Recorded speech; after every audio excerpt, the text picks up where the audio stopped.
Mesdames et messieurs, bonsoir. Dans l'actualité de ce mercredi 9 mai à la une, le président de la République a présidé ce matin la clôture des travaux de la conférence régionale sur la culture, la communication et le dividende démographique. C'est désormais confirmé, le corps retrouvé du côté de Forcaria est bel et bien celui d'Elhadj Abdourahmane Diallo, l'opérateur économique kidnappé en décembre dernier par des inconnus. Enfin, ouverture demain 10 mai de la deuxième édition du Forum de l'étudiant. Les préparatifs vont bon train. Un rendez-vous d'échange entre étudiants, chercheurs et entreprises.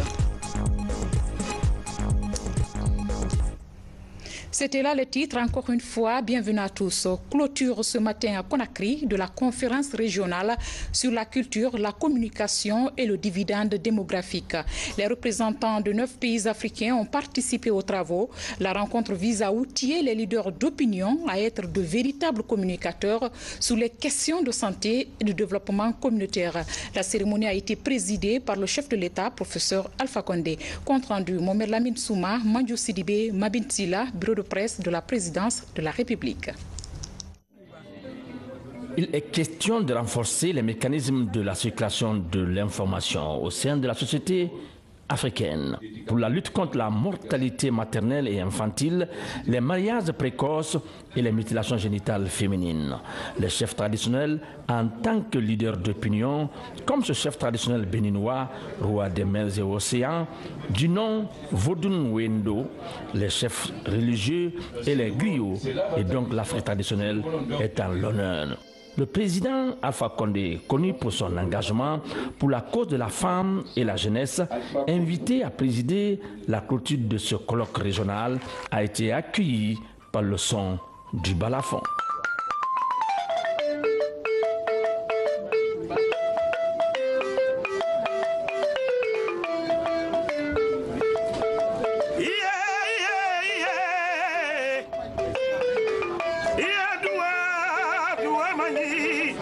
Neuf pays africains du centre et de l'Ouest prennent part à ce colloque régional placé sous la tutelle du ministère de la Culture sur initiative du Fonds des Nations Unies pour la population UNFPA. Cette conférence a démontré de manière éloquente notre engagement collectif d'œuvrer pour l'épanouissement des femmes, des jeunes Africains, filles et garçons, qui incarnent l'espoir et l'avenir de ce grand continent. Au cours de cette rencontre, nous avons unanimement démontré le rôle fondamental que les communicateurs traditionnels, les leaders religieux et coutumiers doivent jouer dans l'amélioration de la santé de nos populations, pour in fine avoir un zéro décès maternel évitable, zéro besoin non satisfait en matière de planification familiale, mais également zéro violence basée sur le genre, y compris des pratiques néfastes à l'autonomisation des femmes. Je pense notamment au mariage d'enfants. Et je voudrais que vous m'accordiez quelques minutes pour dire ce que M. le Président a fait pour la jeunesse africaine et qui d'ailleurs explique pourquoi la jeunesse africaine, l'année dernière, donc, lui a accordé un prix spécial de leadership pour ce qu'il a fait pour la jeunesse africaine. Thème choisi, culture, communication et dividende démographique. Durant les 3 jours, plus d'une centaine de participants venus du Bénin, du Burkina Faso, de la Côte d'Ivoire, du Mali, du Niger, du Sénégal, du Tchad et de la Guinée ont élaboré des plans de travail pays 2018-2020 visant à atteindre les 3 objectifs transformateurs, à savoir 0 décès maternel évitable, 0 besoin non satisfait de planification familiale et 0 violence basée sur le genre. Très à l'aise sur des questions relatives à la tradition et modernité, le président Alpha Condé a mis en exergue le rôle et l'importance des communicateurs traditionnels de la société africaine. Le rôle des communicateurs traditionnels des choses religieuses est extrêmement important. Surtout lorsque nous souffrons d'un certain nombre de choses, dont l'ignorance. Mais cette ignorance n'est pas une vraie ignorance. C'est une ignorance par rapport au français et à l'anglais. Parce qu'on dit qu'on est ignorant parce qu'on ne parle pas français, on ne parle pas anglais. Mais ça ne veut pas dire qu'on est ignorant. Donc, si nous voulons mieux éduquer pour montrer qu'on n'est pas ignorant, c'est à travers les communicateurs traditionnels et les chefs religieux. Vous avez essentiellement 3 rôles: rôle d'information, rôle d'éducation, mais aussi rôle de valorisation de l'Afrique dans le monde. D'abord, rôle d'information. Vous savez, l'Afrique a des traditions extrêmement riches. Malheureusement, comme ce n'est pas une tradition écrite, très souvent, nos peuples ne sont pas au courant. C'est pourquoi Ampateba disait que chaque fois qu'un vieillard meurt, c'est comme une bibliothèque qui brûle. Et aujourd'hui, très souvent, nous sommes envahis par des cultures extérieures, y compris dans la musique, alors que nous avons des meilleures musiques dans le monde. Ensuite, la population africaine est très jeune, 70% en moins de 30 ans.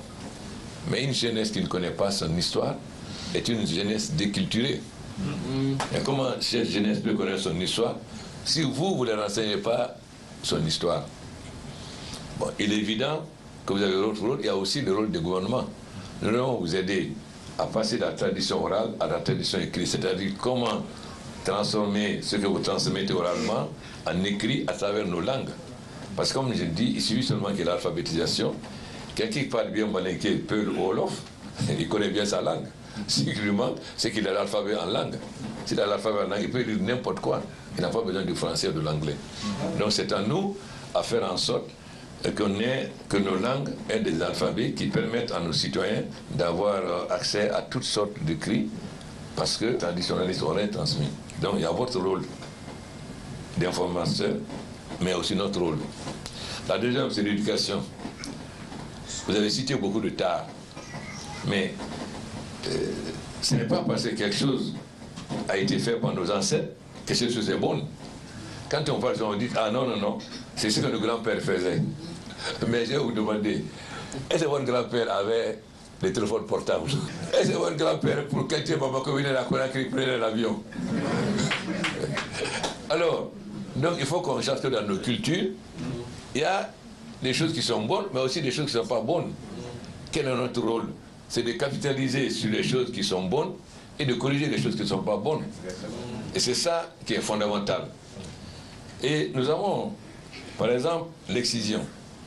Nous n'allons pas dire, ah, depuis nos arrière-grands-pères faisaient l'excision. On doit aussi objectivement que c'est quelque chose qui est contre les femmes. Ça veut dire donc que les chefs religieux, comme les communicants traditionnels, doivent combattre l'excision. La même chose pour les mariages précoces. L'année dernière, lors de ma rencontre avec les chefs des affaires de mariage, j'ai dit la vérité. En Guinée, la Constitution dit qu'on ne peut pas se marier avant 17 ans. C'est ça la Constitution, que personne ne respecte, bien sûr. Commencer par les ministres, les députés, etc. Bon, j'ai dit en Conseil des ministres, on a un débat actuellement au Parlement qui m'oppose les députés.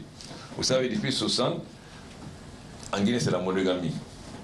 Mais comme beaucoup de ministres et députés sont polygames, ils veulent modifier. J'ai dit que je n'accepterai pas. Comment la Guinée peut dire monogamie en 1960 et en 2018 dire polygamie? Mais c'est extrêmement grave. Bon, mais d'autant plus que ce n'est pas respecté. Donc j'ai dit aux députés, en tout cas, si vous modifiez, je ne signerai pas. On peut garder la monogamie, mais là vous continuez, puisque vous ne respectez pas. Mais comment les gens peuvent comprendre que la Guinée dit monogamie en 1960 et comment on parle déjà aujourd'hui et qu'on arrive à dire polygamie, je ne sais pas combien, c'est 60 ans après. Il faut quand même que vous aidiez ça à parler aux députés, mes amis. Mais aussi, j'ai dit aux chefs religieux, vous avez une grande responsabilité. Parce que souvent, ces mariages ne se font pas à la mairie. C'est chez les chefs religieux. En allant plus loin, souvent ce sont ces chefs religieux aussi qui épousent ces petites filles. Non, mais je l'ai dit, quand j'ai rencontré des imams, je leur ai dit la vérité. Si vous devez nous aider à lutter contre les malades, il faut que vous donniez l'exemple. Vous savez, quand j'ai fait des tournées en Guinée, je suis malade. Je vais au foot en Guinée, je vois des petites filles qui ont des enfants dans le dos. Vraiment, c'est pénible. Parce que, un, ça les déforme physiquement. Parce qu'une femme qui n'a pas atteint la puberté. Deuxièmement, ça les prive de culture. Parce que quand les enfants ne vont plus à l'école.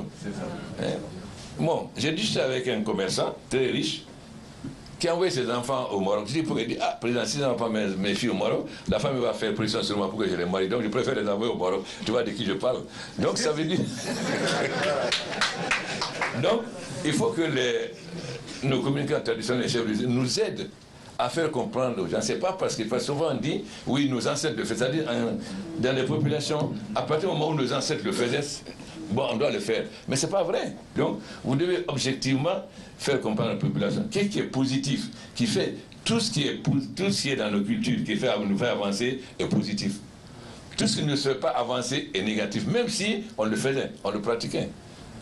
Donc ça, c'est votre rôle d'éducateur, informateur, c'est-à-dire il faut faire connaître le passé. Je disais dernièrement qu'au Moyen-Âge, il n'y avait plus de livres à la bibliothèque de Tombouctou qu'à la bibliothèque de France.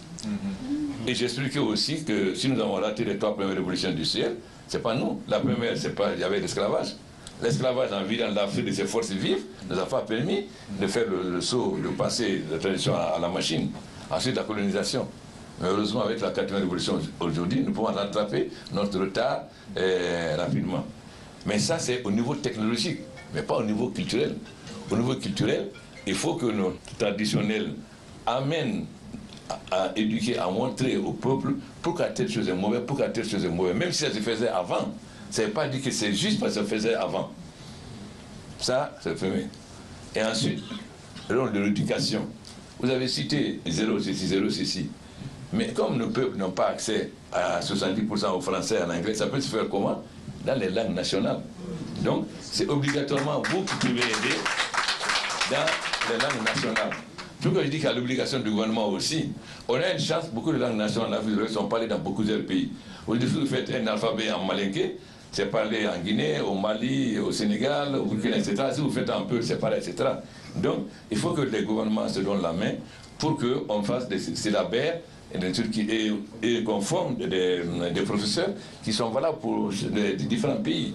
Ce qui permet, tout en étant la tradition orale, mais de cumuler la tradition orale avec la tradition écrite. C'est là extrêmement important. Et je pense que vous aurez dû inviter Nyan Tomsir Karam, par exemple, aussi, parce que même s'il n'est pas, il a quand même beaucoup travaillé sur les traditions, mais sur le ministre, c'est un tort d'avoir pas associé à ce travail-là, parce qu'il a quand même beaucoup fait dans ce sens-là, comme Boubacar Bari, qui est à Dakar. C'est-à-dire tous les gens qui ont été des cadres, qui ont participé réellement à renforcer la traduction en écrit des traditions orales, il aurait fallu les inviter. Moi, j'ai dit à N'Djamena, parce que le ministre avait dit, elle avait critiqué, j'ai dit que c'est du malthusianisme. Qu'au contraire, le fait que l'Afrique fasse beaucoup d'enfants à la jeunesse est une chance pour l'Afrique. À condition, bien sûr, que nous maîtrisions l'énergie, que nous maîtrisons l'industrialisation de l'Afrique pour donner du travail à ces jeunes. Sinon, évidemment, ça devient une bombe. Mais il ne faut pas confondre ce qui est dû à un retard technique et de développement avec la réalité concrète. Il faut aussi que vous montrez qu'effectivement, la culture africaine est une des plus riches au monde. Moi, j'ai été, il y a quelques années, à Kélé, à Kankaba, pour discuter avec des griots.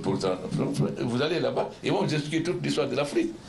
Et donc, il faut que vous montrez aussi que l'Afrique a une tradition extrêmement riche, et que vous vous rappelez que lorsque le roi du Mali est parti à la mer, il a fait baisser le prix de l'or. Comment? Mais ça, beaucoup de jeunes ignorent. Donc vous devez aussi rendre la jeunesse africaine fière de son passé. Mais comment elle peut être fière de son passé si elle ne connaît pas ce passé? Voilà aussi donc votre rôle de valoriser l'Afrique et de montrer qu'on n'est pas en dehors de l'histoire, comme a dit Sarkozy à Dakar. Mais c'est notre faute. Parce que si nous ne valorisons pas notre culture, je n'ai rien contre les yéyés ou les règlements, etc. Je n'ai rien contre. Mais il y a ça, mais il y a notre culture traditionnelle qu'on doit valoriser. Peut-être, on devrait peut-être réfléchir au niveau des chefs d'État, comment nous pouvons améliorer les conditions des griots, qu'ils ne soient pas seulement donner de l'argent quand il y a des fêtes, mais comment concrètement trouver une structure. Parce qu'on a le même problème au niveau de la santé. Quelle est la force de la médecine chinoise? Parce qu'elle allie la médecine traditionnelle à la médecine moderne. Mais il y a des maladies qui sont mieux soignées en Afrique que dans le monde moderne. Mais qu'est-ce que notre faiblesse? Pourquoi c'est ésotérique? Parce que quelqu'un qui connaît, il ne peut pas transmettre à ses enfants parce qu'il n'y a pas de brevet. Donc il est obligé de mystifier il sait que l'herbe là est là, tu peux aller chercher à qui n'est pas le moment. Mais s'il lui dit il perd, donc il va te dire il faut la claire de lune à 1h du matin, etc. Comme c'est son gagne-pain, et ça qui peut permettre à ses enfants, donc il ne peut le faire. S'il y avait un brevet, c'est breveté, il a maintenant le résultat qui est définitif. Mais il est obligé d'en faire un mystère pour pouvoir garder ce secret. Donc si nous voulons, c'est l'avantage des Chinois, si nous voulons donc intégrer la médecine traditionnelle à la médecine moderne, il faut qu'ils se connaissent, ces gens qui se connaissent, on les aide à breveter leur connaissance. À ce moment-là, ils ont de quoi transmettre à leurs héritiers. Donc on n'a pas besoin de dire d'aller chercher, on sait que tel plan guérit ça, on peut le tester à tout moment. Mais tant qu'il n'a pas la possibilité de capitaliser comme moyen, il est obligé d'en faire un mystère. Mais ce n'est pas un mystère. Par exemple, la jaunisse est mieux soignée en Afrique aujourd'hui qu'en Europe. Mais comment voulez-vous le faire si on n'a pas fait de brevet? Donc notre retard dans beaucoup de domaines est dû à ce fait que le dépositaire ne peut pas capitaliser pour transmettre à sa descendance. Donc nous devons faire en sorte, même un grillé qui connaît, il se dit mais si je mets dans un livre maintenant, mais c'est fini, je n'ai plus de rôle. Hein? Donc qu'est-ce que je gagne une fois que je le livre? Alors, mais s'il sait que le livre, il va avoir le droit d'auteur, etc., donc il va le faire. Donc il ne faut pas oublier que nous ne pouvons pas dire à nos traditionnels de communiquer si en contrepartie ils n'ont pas l'assurance de moyens qui vont transmettre à les enfants. Autant dire que pour se développer, l'Afrique doit savoir tirer de son passé les valeurs qui font progresser et de la modernité les bénéfices de la science et l'éducation. Toujours dans l'actualité, suite aux événements malheureux survenus ces derniers temps, au poste frontalier de Kouré-Malé, une délégation gouvernementale conduite par le ministre de l'administration du territoire s'est rendue sur les lieux. Général Bourema Condé a véhiculé les messages de paix et de quiétude sociale. Il a surtout invité les autorités locales et les forces de sécurité à la vigilance. Explication, Mohamed Lamine Kamara. Nous sommes à Kouré-Malé, localité frontalière située à 83 km du chef-lieu de la préfecture de Sigiri. Ce district a été le samedi dernier l'épicentre des affrontements malheureux entre les habitants d'un même village malien et guinéen. Le bilan des incidents est énorme. Plusieurs commerces partis en fumée. Un bus et un camion contenant des marchandises complètement calcinées. Des cas de blessés sont aussi enregistrés. Pour aplanir les malentendus, la mission gouvernementale est sur les lieux. La délégation a fait un tour dans les décombres pour constater des dégâts matériels. Elle a aussi véhiculé des messages de paix et de cohabitation pacifique. Nous sommes venus dire aux populations des deux Kouré-Malé que ces deux peuples de ces deux nations en viennent à des destructions de part et d'autre de ce qu'ils ont comme patrimoine. Je crois que cela devrait cesser. L'histoire est longue en la matière. Nous avons passé le message aux Maliens et aux Guinéens rassemblés en un même endroit, signe éloquent de l'unicité des deux peuples. Les autorités locales et les forces de sécurité des deux pays sont plus que jamais déterminées à veiller au grain afin que de tels actes ne se reproduisent plus le long de cette frontière. Il y a une très bonne atmosphère, très vivable entre, comment dirais-je, la Guinée et nous. J'avoue que nous partageons tout et je pense que ça fait partie des meilleures frontières du monde. Mais malheureusement, mesures communautaires, les mauvais esprits se sont infiltrés et on est là aujourd'hui. J'avoue que nous pensons et nous espérons que ça se ne respectera plus jamais. Au-delà des effets des incidents regrettés des deux côtés, maliens et guinéens, cette affaire a le mérite de resserrer davantage l'esprit de cohabitation pacifique entre ces deux peuples frères unis par des liens tissés depuis des lustres. Je vous le disais dans les titres, rebondissement dans l'affaire El Hadj Abdourahmane Diallo Doura. Le corps qui a été retrouvé à Forcaria est bel et bien celui du commerçant kidnappé en décembre dernier. Ce matin, il a été exhumé à Forcaria après l'interpellation de plusieurs membres du groupe des ravisseurs. Les enquêtes de la gendarmerie ont conduit à l'identification du lieu où est enfoui le corps de l'opérateur économique. Alia Kamara nous fait le point complet de ce dossier. La sous-préfecture de Maferenya à la rentrée de Forcaria. C'est là, dans cette forêt, que des ravisseurs sont venus enfouir le corps de l'opérateur économique El Hadj Abdourahmane Diallo. L'opération d'exhumation puis d'identification est conduite par un médecin légiste de l'hôpital national Iyasdine. On avait certaines données antemortem de El Hadj Doura que nous recherchons. Nous avons pu sur place vérifier certaines données antemortem qui sont révélées également en rapport avec l'identité de El Hadj Doura. Donc à ce stade, on peut affirmer que le corps qui a été exhumé ce matin est bien le corps de El Hadj Doura. La phase suivante, c'est l'autopsie pour permettre de préciser les causes de la mort de El Hadj Doura. Présent à chaque étape du processus, un de ses enfants a largement contribué à l'identification du corps de son père. Désormais, la famille de la victime peut faire son deuil. Que la justice fasse au travail, que ce qui nous est arrivé n'arrive pas à une autre famille. Je vous assure que c'est un calvaire. Et pour rien au monde, je ne souhaiterais ça à aucune personne, à mon pire ennemi, de vivre ce que nous avons vécu pendant au moins 5 mois.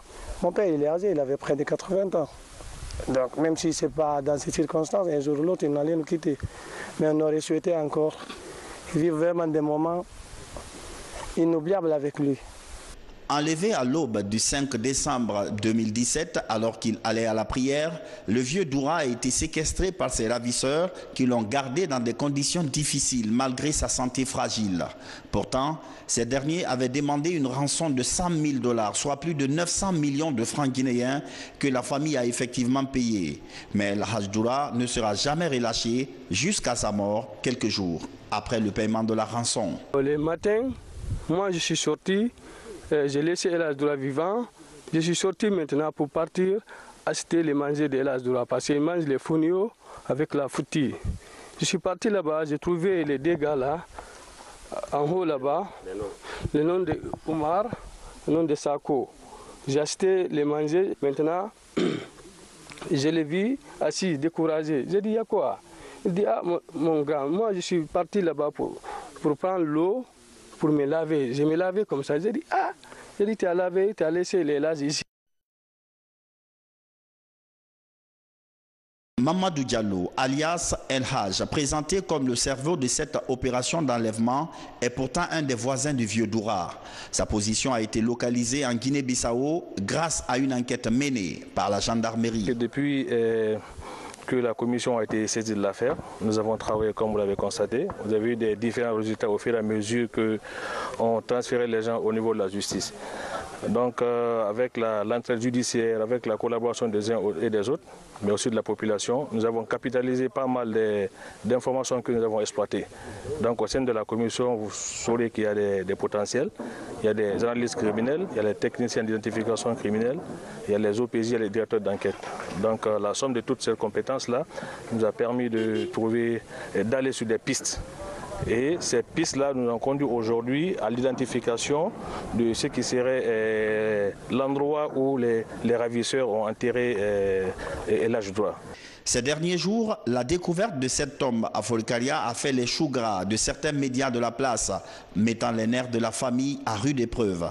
Le corps de El Hadj Doura est acheminé à Conakry pour la suite de l'autopsie. De son côté, le haut commandant de la gendarmerie annonce que les enquêtes se poursuivront.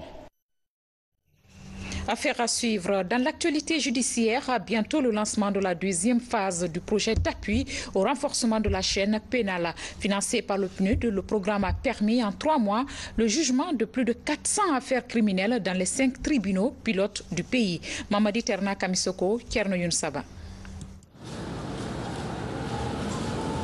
Le projet renforcement de la chaîne pénale qui vient de s'achever a duré 3 mois et a concerné 5 tribunaux de première instance.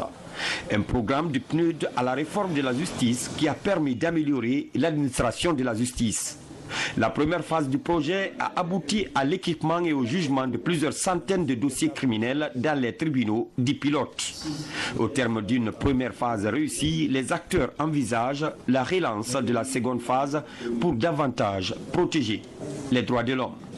C'est M. le Président de la République qui avait à l'époque écrit au secrétaire général des Nations Unies pour demander l'aide des Nations Unies pour qu'on lutte contre l'impunité dans notre pays.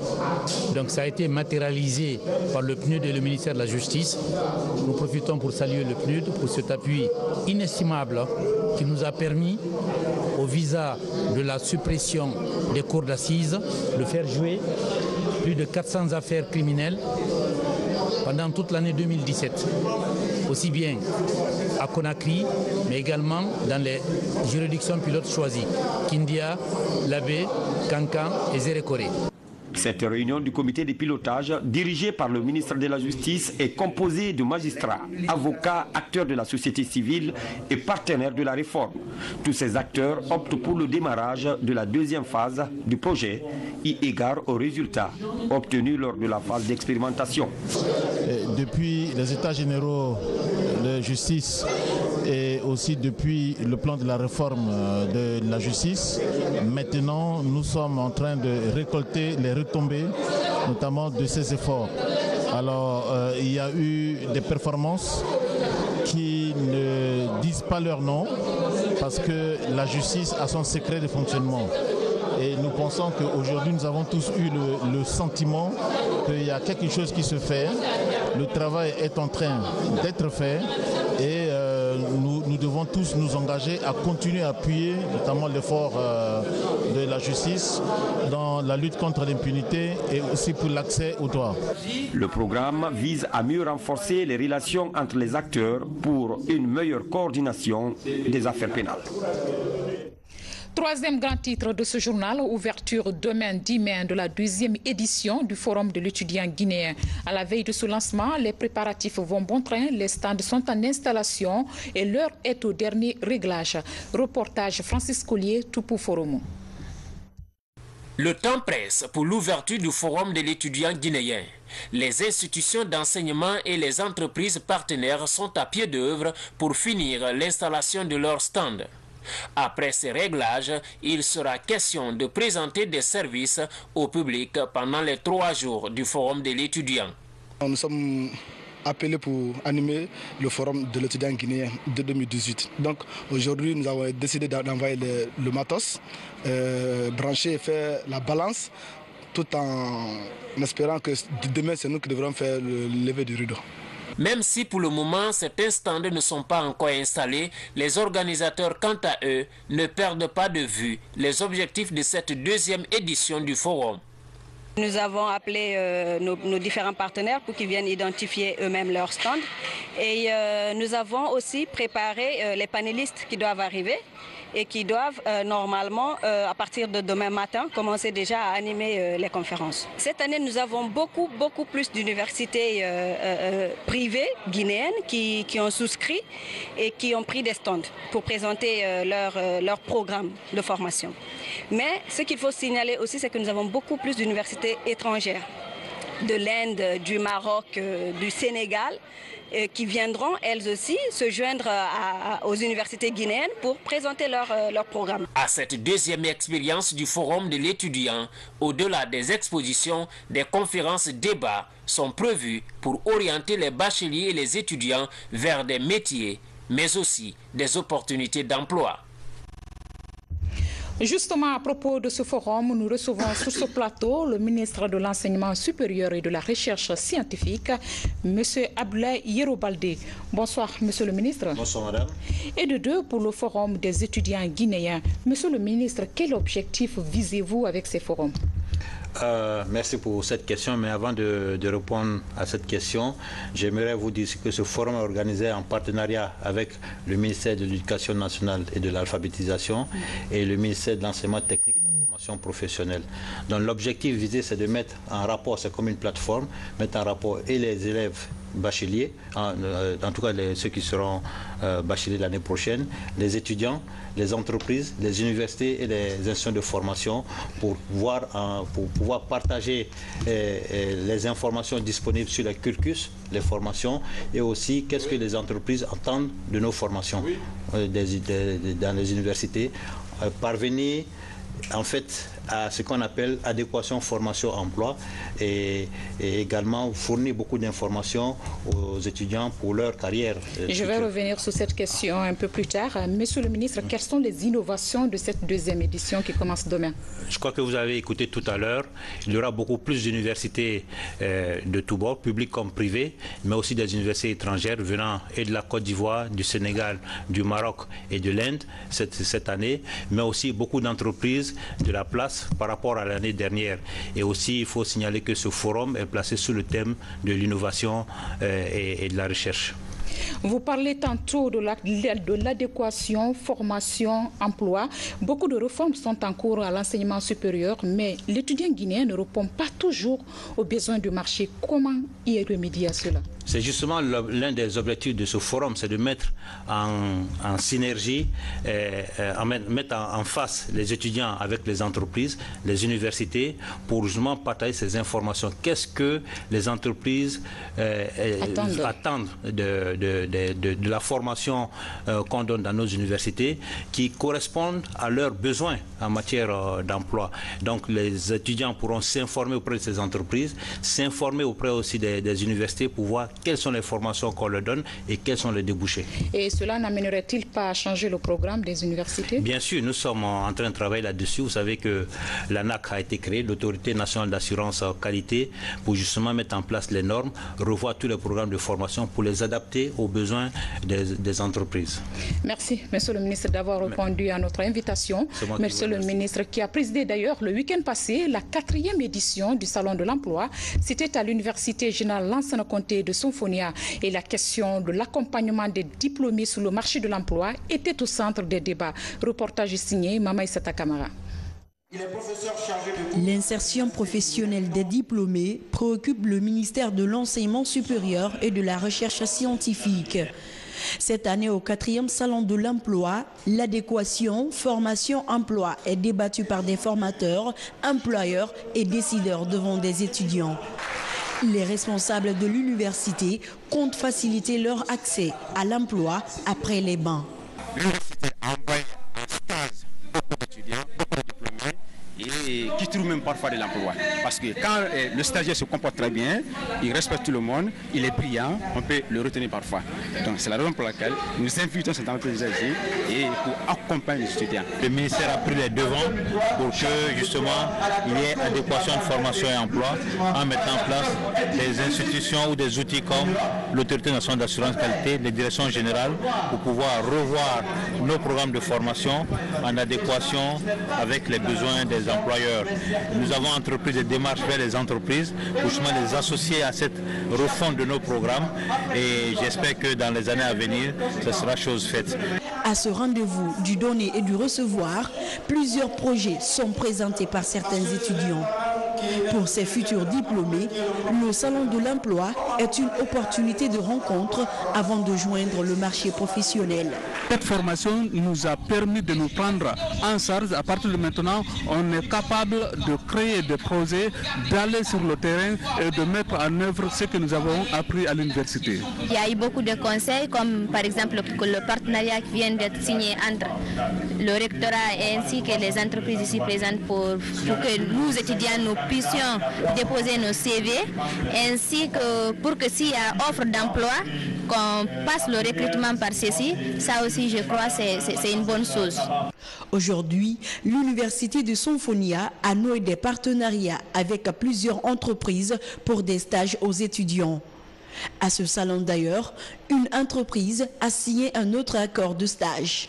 Si nous travaillons pour les candidats chercheurs d'emploi, en parenthèse, c'est évident et c'est primordial qu'on vienne vers les universités. Ces étudiants chercheurs d'emploi, ces étudiants fraîchement diplômés qui cherchent de l'emploi, en fait, ce sont dans les universités, les institutions que nous pouvons trouver les talents, ces nouvelles compétences afin de les proposer aux entreprises. Donc pour nous, Sonfonia, ce n'est qu'un début. Après les conférences, les stands d'exposition sont visités. Des ouvrages et autres produits et expertises d'entreprises sont exhibés au public. Mesdames et messieurs, ainsi prend fin cette édition. Merci à vous de l'avoir suivi. Passez une excellente nuit. À demain.